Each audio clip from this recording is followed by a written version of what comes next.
Hey, this is Cameron, and welcome to the practice log. Whoa. Oh man, the week is just about over. It's Thursday for me right now. I don't know if I should be dating these. Are these like timeless videos? Probably not. You're watching them as it comes out. Well, it's Thursday for me. Guess what?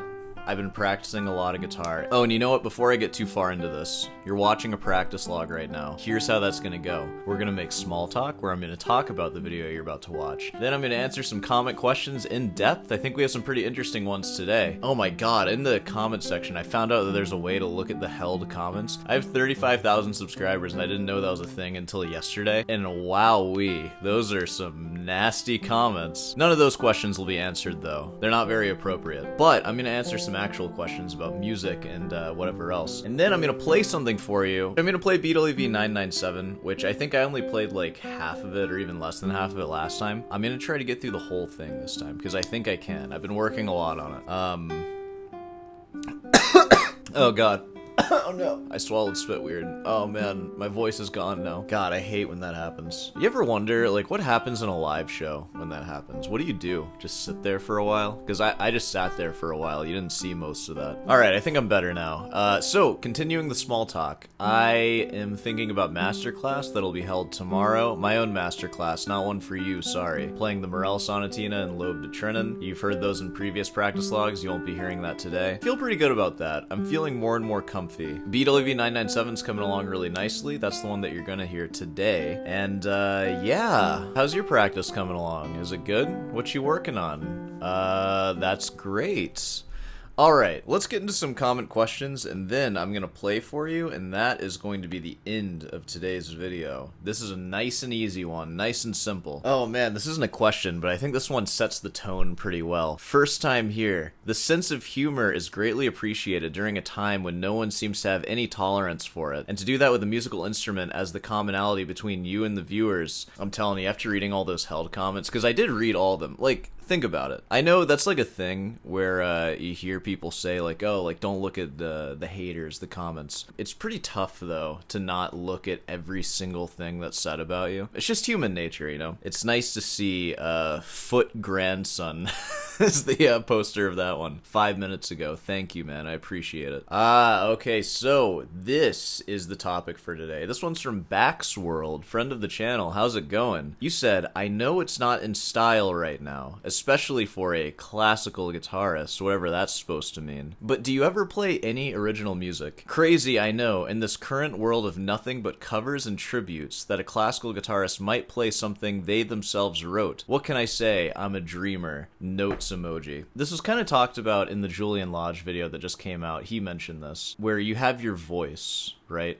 And this is very apparent in jazz, which is what he plays, because it's all improv, right? Or like, improv, it's weird to think about. I'm kind of going off on separate tangents here. You know, like, I feel like it's easy to look at music as, like, this miraculous thing. When you do improvise, it's just notes pulled out of thin air, and they happen to fall along in this way that's, like, really satisfying. Like, when someone does a bebop line, or when you hear the beginning of a fugue or something, it's just the stars align, and all these notes that could have been just happen to present themselves in this way, and it's perfect. But that's not really how music works. Like, you have this common vocabulary, kind of like how we speak with our vocabulary in English, where I could make random sounds like and then there could be a moment where it just turns into Shakespeare all of a sudden. I can't recite any, sorry. And I sometimes think that we hear that, like, Shakespeare in the instrument, and we almost imagine like it's just random syllables that came into being this exact thing, when it's not that. Do you get what I'm saying? Like, I think I'm being a little hard to follow here. I'll try to make that make more sense with this. Your voice, kind of unlike what I think Julian Lodge was saying in the video, is something that's inside of you that you kind of uncover. I don't know if I fully agree with that. I think your voice is a tendency where you want to consume a certain type of art or media or whatever, and the more you consume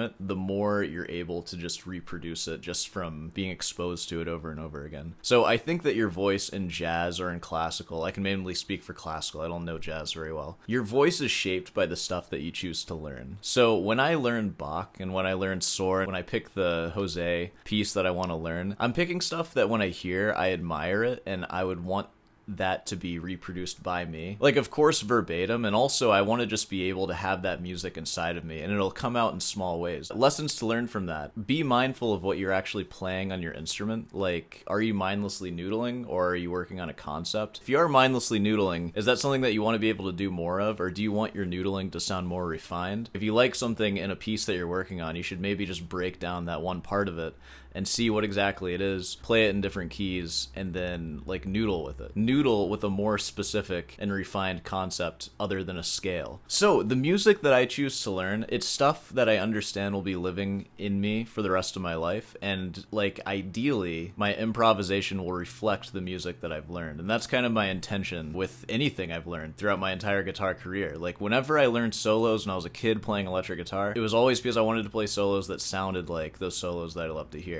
And that still is a fact for me to this day. Not everyone's like that, mind you. But I've always been kind of an improv-y, noodler type guitarist. And, you know, I think that's also kind of part of the heart and soul of guitar and classical guitar. A lot of classical guitarists are like that, unlike other classical instrumentalists who might not think about that stuff. And why don't they think about that stuff? I feel like, just as an outsider and also as somebody who learned cello, like, in school, using, like, the essential elements in, like, conductor teaching style learning, where you're just learning the music and just playing an ensemble and stuff, it doesn't give you a whole lot of time to dream about music, you know? When I first started playing guitar, I was just dreaming about it all the time. Like, what are the possibilities with this instrument? But when I played cello, it was like, well, maybe I can get to song 20 in Essential Elements Book 2 if I dream big enough. Like, the dreaming didn't feel the same, you know? It felt much more rigid, and it wasn't as fun, and that's probably why I didn't stick with it. So my point is, yes, I do play music. I've written, like, some music. Like,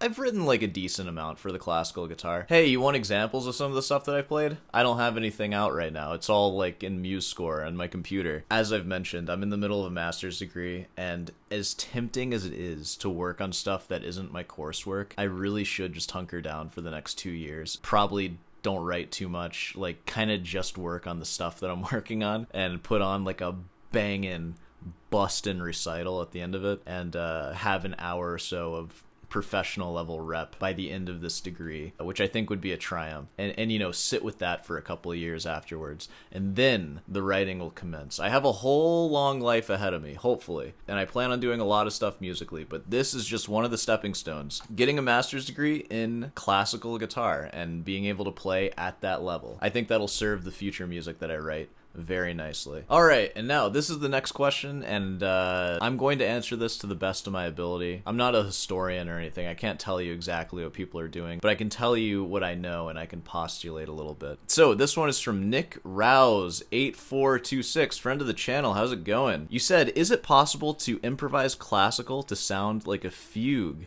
Funny thought, laughy face emoji. You know, it's funny that you mentioned that, because a lot of the preludes and fugues that we play, especially by Bach, it's like pretty likely that he pretty much improvised it. Like, at least for the most part, you know, like a lot of that music just kind of flowed out of him. So you ask, is it possible to do that? Absolutely. And it goes back to, like, when you hear a crazy bebop lick. That lick wasn't manufactured out of thin air. That lick was something that was practiced, and then the context was found, and then it was a really great context, because you have to practice that too, like when to actually put something somewhere to make it effective, and then it's like magic when it happens. So when we hear a fugue, they're so complex. God, like 997, when I listen to 997, it is like the most amazing story that's ever been told, and the thought of that being improvised is so mind-boggling. I have no idea if it was actually improvised, but he probably wrote it like pretty fast. Is there anybody like that to this day that exists? Probably a couple of people. I'm sure you guys could name them in the comments. I feel like being able to write and improvise back then was a really big focus, and what the focus is today is being able to play that music that's already been written really, really well. When you take these legendary instrumentalists from like 100 or 200 years ago, like Soar, Carcassi, whoever, or even like Barrios, like I've heard Barrios improvised a lot of his stuff. They were complete harmony and guitar masters, and they've written this music that has stood the test of time for 100+ years, right? With all that focus being put onto like harmony and actually improvising and producing music like that, I wonder how they would compare to the prodigies that are being born like today and like 10 years ago or whatever. I wouldn't be surprised if today we have the greatest guitar players and instrumentalists in general that have ever lived, ever. Because there's just so much focus put on actually playing the instrument, and even a disregard to even knowing what you're playing. That's secondary. It doesn't even matter if you know what you're playing. Well, all that matters is that you can reproduce the thing, at least when we're talking about like the highest level, like in university and competitions and stuff. If we could time travel and bring Fernando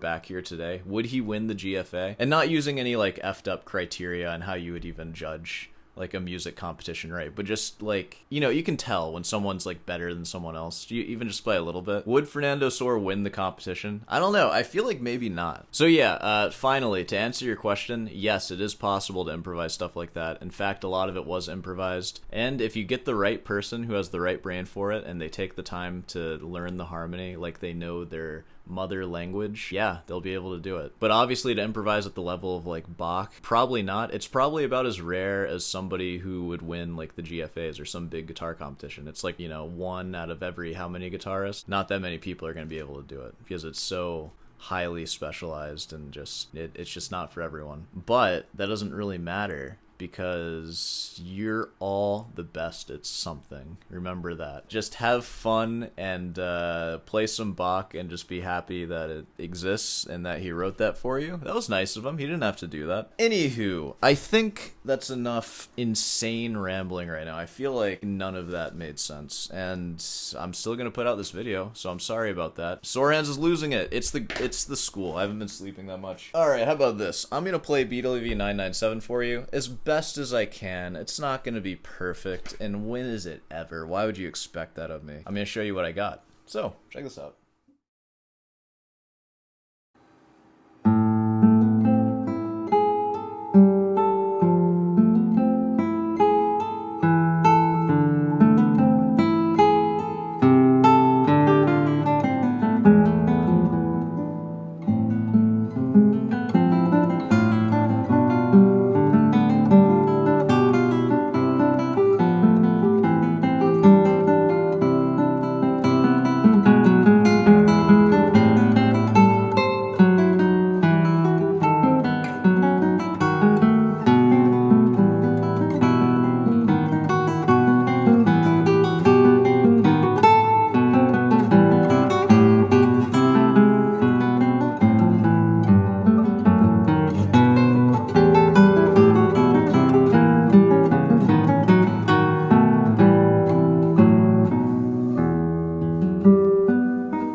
rough at the end there, huh?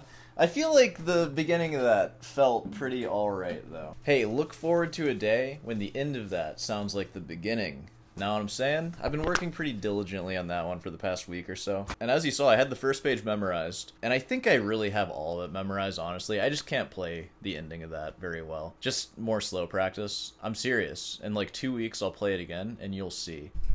You'll all see when I'm done with it. You'll all see. Yeah, well, you know, this isn't a reaction video. This is a practice log. So if you're watching this, thanks for watching. And I hope this serves as a reminder to you to also practice. And, you know, like, there's a purpose for this. This music, it lives inside of you, and it'll live there forever. So practice it. All right, well, I think we can go ahead and wrap this one up here. Hey, you know, if you made it this far, be sure to subscribe and leave a like. And of course, if you want some no guitar lessons this time, I will announce it again soon. Of course, head on down over to Runes Life for some merch, get a Patreon member section, all that stuff. And yeah, all right, I'll see you in the next one.